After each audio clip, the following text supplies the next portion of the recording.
కార్తీక మాసంలో నాగుల చవితి హిందూ సంప్రదాయంలో అత్యంత పవిత్రమైన పండుగలలో ఒకటి. ఈ పండుగను కార్తీక మాసంలో శుక్లపక్ష చవితి రోజున జరుపుకుంటారు. ఈ రోజున నాగదేవతలను పూజించడం ద్వారా సర్పభయాలు, దోషాలు తొలగిపోతాయని నమ్మకం ఉంది. పండుగ ప్రాధాన్యం: ఈ రోజు నాగదేవతలు మరియు భూమాతను ఆరాధిస్తారు.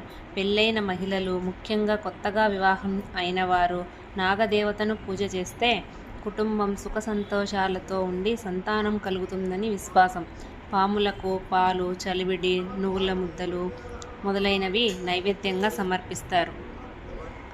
నాగేంద్రహారాయ త్రిలోచనాయ భస్మాంగరాగాయ నమః శివాయ నిత్యాయ శుద్ధాయ దిగంబరాయ తస్మై నకారాయ నమః శివాయ మందాకినీ సల్లచందనచర్చితాయ నందీశ్వర ప్రణనాద మహేశ్వరాయ మందార బహుపుష్ప సుపూజితాయ తస్మై నకారాయ నమః శివాయ శివాయ గౌరీవరనారవింద సూర్యాయ దక్షాధ్వరనాశకాయ శ్రీనీలకంఠాయ వృషధ్వజాయ తస్మై మకారాయ నమః శివాయ వసిష్ఠకుంభోద్భవ